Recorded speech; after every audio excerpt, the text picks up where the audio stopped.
Good morning, everybody. I'm super excited to be here. I am a marketer also, like many of you, and have a lot of experience in the martech space. So I've been fortunate to work with Sarah a bit and the Progress team on some thought leadership ideas, and putting this event together was no easy task. So kudos to the whole team that put this together, because I think the content you're going to hear today and what we'll be talking about throughout the next couple days is really, really relevant and important and timely. So this is my topic. I'm not going to get into how you create prompts in ChatGPT or anything like that. I'm really going to talk at a more 10,000-foot view about why AI is not the silver bullet. It's critically important, and it's going to change the way we all do marketing and run businesses in the future. But it's really how you build the systems and the fundamentals of that drive anything you should and will be doing with AI, I believe. So by way of the agenda, I thought it was important for this group, and the fact that this is called martech Next, to just talk about what we've learned from the martech era. I have a slide on that. We'll frame the problem, talk about what's next, what's coming. I'm going to talk a little bit about the rise of the market engineer. Is that a term anybody's heard? Okay, good. I'll share what it is and who kind of coined that phrase, and I think it's a really interesting concept going forward. We'll talk about the right type of framework for building AI-ready systems, how to avoid the inside traps. Many of them are pretty obvious, but I think it's important to have those in mind when you're thinking about deploying or even experimenting with an AI tool. And then just a summary slide. Just a little bit more about me. I'm a lifelong marketer. Spent my career mostly in B2B. In the martech space, worked with companies like Marketo, Lean Data, Exactly, which is in the compensation management space. So I spent a lot of time marketing to marketers and learning from marketers about the kinds of tools that they want and they're using, and why it's important to adopt them quickly. Today one of the companies I work with is called Lightbox Libraries. Lightbox Libraries has built a digital asset management platform, but really what they fundamentally do is they work with large brands like Kaiser and Banner Health and big companies to create visual libraries of brand-aligned content. Why is this important? Most of us who are in the creative space or agency space spend hundreds of thousands of dollars on custom photo shoots, Getty images, things like that. These guys help build this from scratch, give you thousands of images that are stored for you, managed for you, sized for you, retouched for you, et cetera. So it's a really exciting proposition. They are using AI on the back end to catalog all the data around these images. So that's one of the companies I'm working with. So enough about me. Let's talk about what happened. Believe it or not, it's been 25 years since martech sort of entered the world. I don't even know that we called it martech back then, but in the early 2000s, we had companies like Marketo, Eloqua, HubSpot, Pardot. If you remember, Pardot was an independent company in Atlanta, Georgia. They got bought out by Salesforce, and it became part of the Salesforce Marketing Cloud. And back in the day, and I lived this, I didn't work at Marketo till much later in my career, but I was a user of Marketo, I was a user of Pardot, I was a user of HubSpot. You know, it was hyped as the silver bullet. Marketing automation was going to change all things demand gen. It was going to replace demand gen people, right? It was very similar to the hype we're hearing in AI right now. We were going to be able to automate everything. Personalization was the end game. Scale was the end game. It was automating, based on clean data, really understood concise ICPs, sales alignment, all the value around these architectures we would build, and everything would be connected. Did we actually achieve this? Is my question.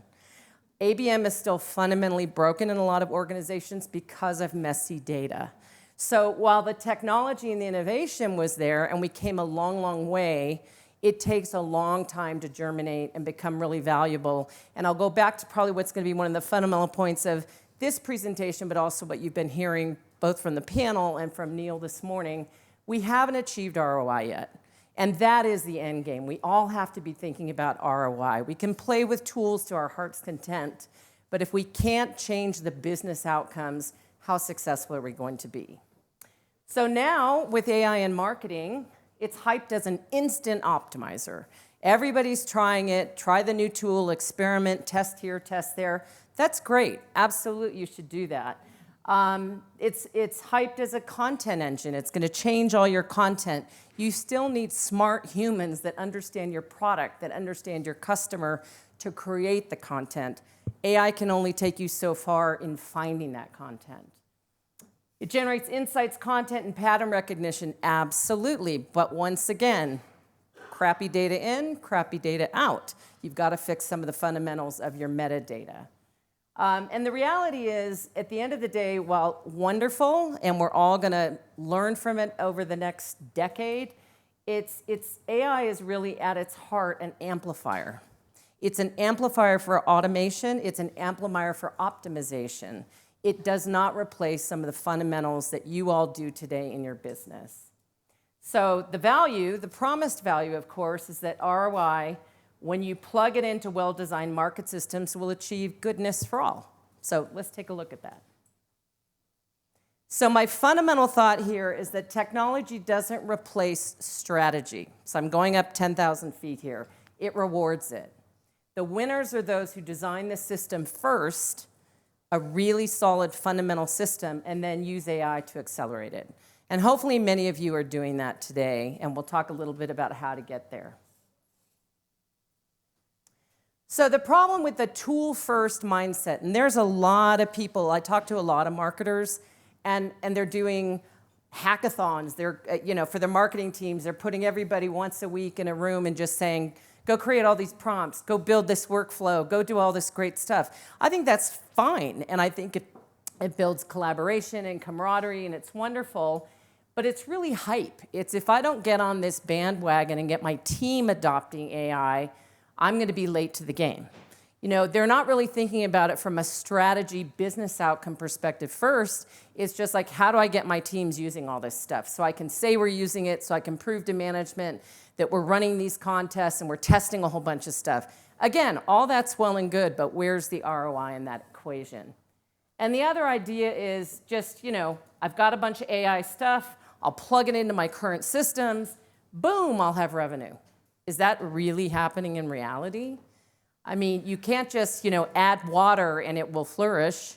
You've got to have the right framework around it.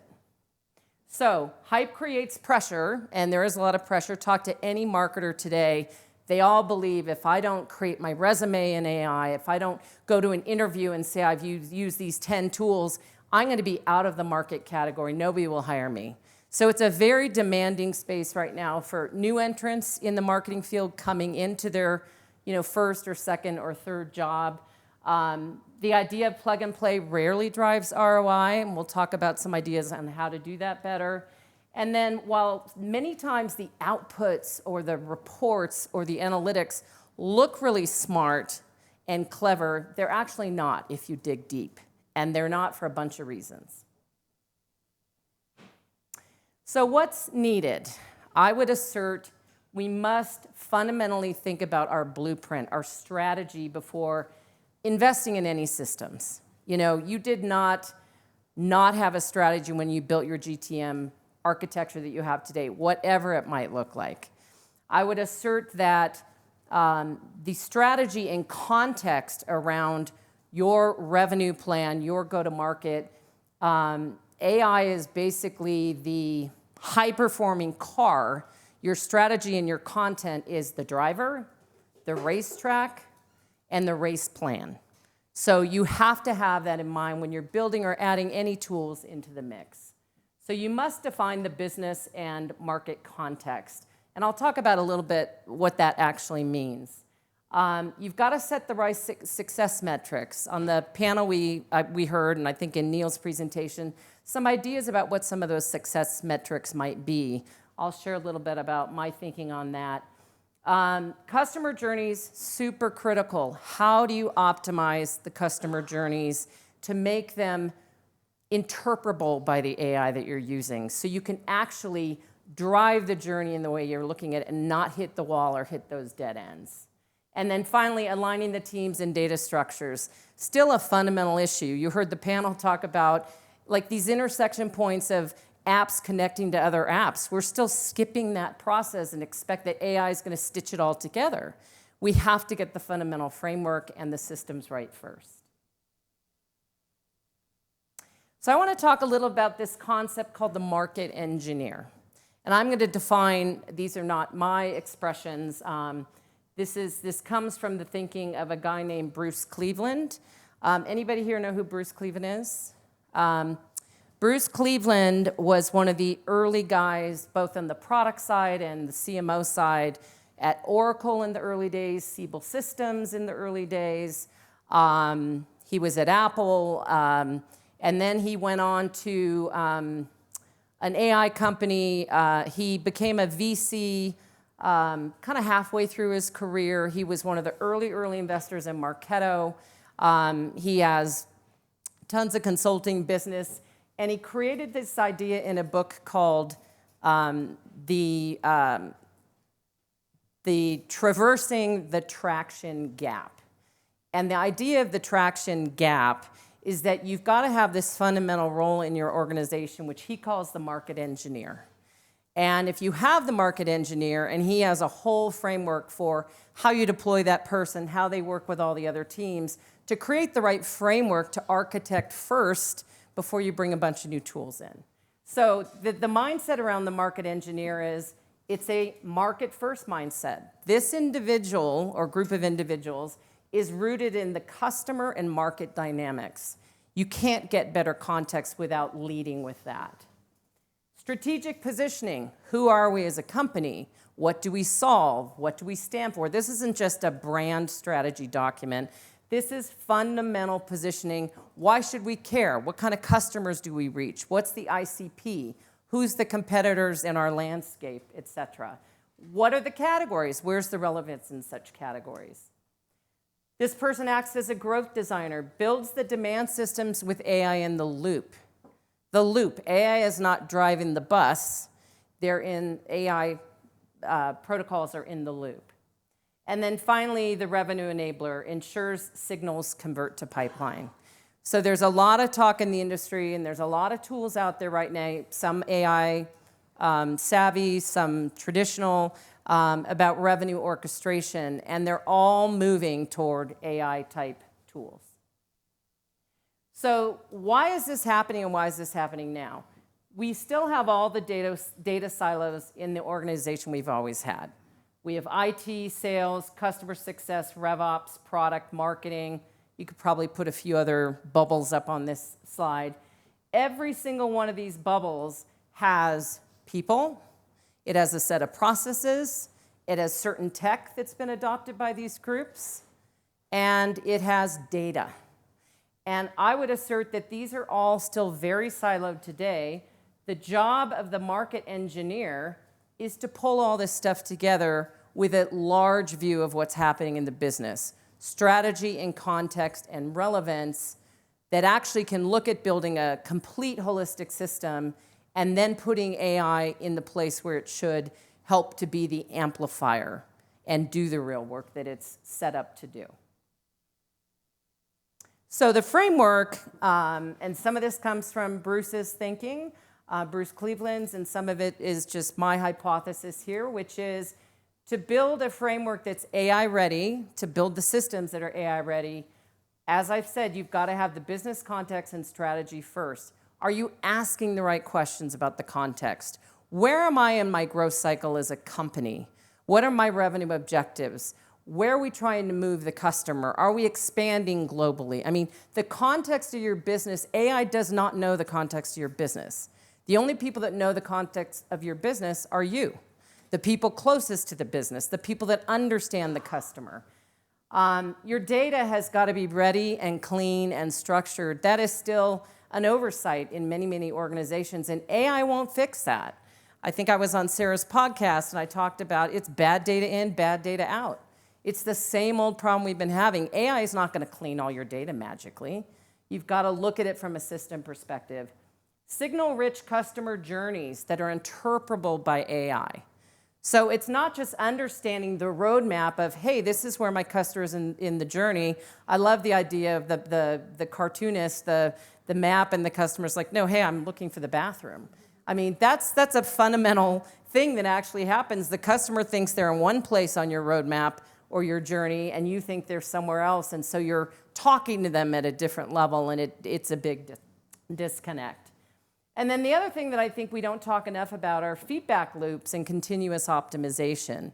You've got to have the core team, so the market engineer can drive a team of cross-functional people that look at what are the feedback loops to correct and modify, parts of the journey and parts of the process so that we get the best outcomes. So I think when you're building a framework, when you're looking at putting AI in your organization, you need to look at all of this stuff holistically to get there. So avoiding the inside traps. This might seem pretty obvious, right? Outcomes, a lot of people talk vanity metrics. And the reality is it's got to be ROI that ties to business outcomes, significant business outcomes. If it's not tied to revenue specifically, loyalty or retention, or category strength and leadership from a market share perspective, I would argue that you're paying attention to vanity metrics. Clicks, conversions, all those stuff lead to points of efficiency to get to more revenue, to get to better customer retention, to get to a better NPS score. You want to lead in all the categories. You want to have great product reviews. You want customers talking about you through communities, et cetera. But it all comes down to having the right outcomes in place and saying to yourself, do all of the outputs of the system I'm building and where I'm putting AI in the process actually move the needle on any of these three areas? So it's not just strictly performance metrics or KPIs. It's really looking at how it moves the needle on these 3 points in the triangle. So I know this was pretty high level, but I think we have to get back a little bit to the basics before we think about AI and build systems with a mindset around strategy first. AI will not fix a broken strategy. If you attach AI to a broken strategy, you're going to have a broken set of outcomes. That's just a fact, and we've seen it happen over and over again already as people are testing things. Tools amplify systems, they don't create them. They amplify. AI is a fantastic amplifier, and we need AI in our business. Success does start with the market architecture, which is why I think thinking about a market engineer, somebody that's deeply rooted in your business context, your understanding of market dynamics, your understanding of the customer will help you get there. It's an amplifier, as I said, it's not a fix. You build the systems first. It's not just pour water and it will flourish. You build the systems first, test the systems, have all the right feedback loops, then you add AI. I look at the market engineers as a new role, but I actually have talked to a lot of people that they have titles which are revenue operations, which was sort of an expansion of not just marketing ops, which a lot of people come from that world, but GTM ops, go-to-market operations. I could see a revenue ops or go-to-market ops person kind of carrying that role of a market engineer. And then intelligent growth really comes from design, not default. And to grow our businesses, we need intelligent design. AI is here to stay. It's a wonderful, exciting time, as everybody's been speaking about, but you must do it thoughtfully. You must build it with the right processes in place. And it's not if we build it, they will come. It's really when we build it right, we will get the business outcomes we want as a business.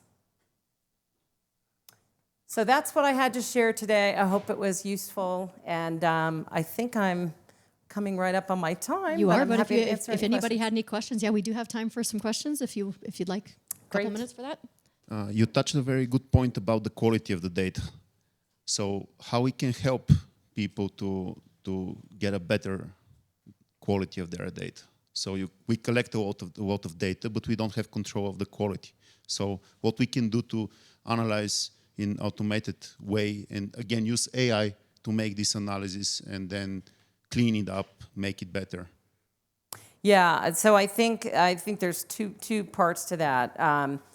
First, there's just the fundamental data that you're putting into any system, which I think there are many good data quality to data integration tools out there to clean and structure the data in the right format, so it gets into your market system in the proper way first, and then you apply the AI to it for that. So I think the cleanliness of data, pick your tool. I think now that data cloud informatica is part of Salesforce, I think you're going to see massive improvements between what Salesforce is doing, from what I understand, with their marketing cloud and the data cloud combined. So you're going to start with cleaner data by design, because they're going to use parts of the Informatica data cloud to actually cleanse the data and structure the data before you even move it into any kind of an automation system and start applying AI to it. But the other thing that was brought up, I think, in the panel is people are not making the fundamental connections, integrating the systems, the points between the systems properly. So they're leaving a lot of things around the APIs, et cetera, a little bit disconnected. So, definitely have some rigor around how you clean the data, structure the data, and make the right integration points occur.